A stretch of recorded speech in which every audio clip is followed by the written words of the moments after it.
we want to thank Honorable Ablakwa. In fact, we were deeply drunk. We were deeply drunk and we were asleep. Because our representatives, I blame them. And I'll continue to blame them for misrepresenting us. These discussions started from 2018. These sales started discussing from 2018. It was only after Honorable Ablakwa raised issues, he went to track before some of us heard of it. But what the reps should be doing was to brief us about what goes on there at the SSNIT Board. And this very serious issue of selling of a strategic asset, and look at the location of this facility. You want to sell this thing out, and you didn't bring this thing to our attention. Look, if we had heard of it, this demonstration that happened last week, it would have been just something. We have mobilized the whole country workers, including those in the informal economy, to hit the streets. Why? Why do you sell our assets? And look, me, I'm not even concerned about who is buying and all that. Yes, it's an issue. But why should we sell such assets? For what? For how much? If we know that Brachapon has the capacity to run the SSNIT facilities, why don't we employ him? We could have employed Brian as the CEO to run the hotels for us. Because they can't complain, SSNIT can't complain of money. Because look, every month, they need not go anywhere to go and look for loan or whatever. The inflow from the contributions just come in. If you are an employer and you default payment, you'll be in trouble. So the dues is coming. And so I don't see why they have challenge with capital. What is it? Look, we will have to make sure that the National Pensions Act itself is amended. Because we own SSNIT.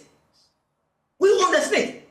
Government is not contributing a peso apart from the employees' contribution of. May I remind you, when Andy Awuni felt that the merchant bank transaction was not above board, and he felt that pensioners and contributors' interest was not properly represented, he went to the court, and the court told him he was a busybody. He should just get out. If you have board members, let the people on the board deal with it. Do you think you can penetrate beyond the board representing your interests? Yeah, see, the judicial system is another problem, but I won't go there. But that's why we have 4 strong people on the board. So if you have any issue, look, maybe if I were there, the board would have been dissolved, because I won't sit there for such decisions to be taken. Look, who can defend what? Me, I blame our people, because otherwise, this defense from the government and why do we demonstrate all this, it won't come in. Because unfortunately, the MPs who were concerned about this very wicked deal came out. We should have even done it for them to even support us, not for them to even initiate. Because organized labor, we are not organized, as I see it. We are not. Because if we are organized, why do we sit down from 2018 that these transactions started to date? Before we are now seeing... The president asked you to meet the minister over this matter. That meeting has been over. You guys don't appear to be satisfied. So he's going to meet you himself on Tuesday. What again? What do you want? See, the minister himself wasn't aware about this. The minister was even questioning our representatives on the board. That, well, you guys, you have been involved all these years from 2018 up to now. Why didn't you raise issues? You didn't talk about it. Why now? The minister himself, like, Find out from him. What is this? So what do you think the president can do on Tuesday when you meet him? What do you think he can do? The president, what we expect him to do is to stop what, like Honorable Abraka said, SRAG hasn't that powers to injunct. Otherwise, you have to stop the whole process for us to sit down and really know what is going on.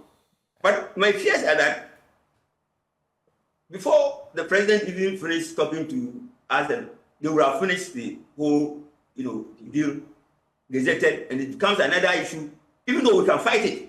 But it will take another strength to do that. So what we are saying is that the president, for now, he should stop everything. They should tell the Minister of Employment that, Master, these boys are aggrieved. They have an issue, which he thinks that they have a case. So please, for now, stop whatever discussion that you are having with this sale.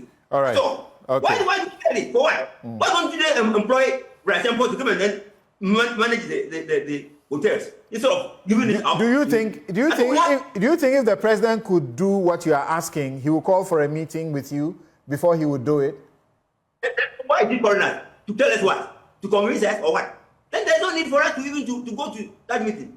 There's no need for us to see him. If there's nothing that he can do, why is he called us in the first place? Okay. Then he should stop it. He can stop it. He has the power to stop it. But why? Why is that? Everything in this country. What is this? And somebody is defending it. Look at that. You are defending it. What people are stopping? Look, ILO has written that in about 9 to 10 years' time, SSNIT scheme will collapse. And this is alarming. And we write it, ILO. You know the capacity of ILO. SSNIT has put a rejoinder to that it's not accurate. They are lying. Then you must even sack all the SSNIT, the managers. Look, the law must be amended so that they remove all these people there. They are there serving their own interest. Okay. Serving interest. Okay.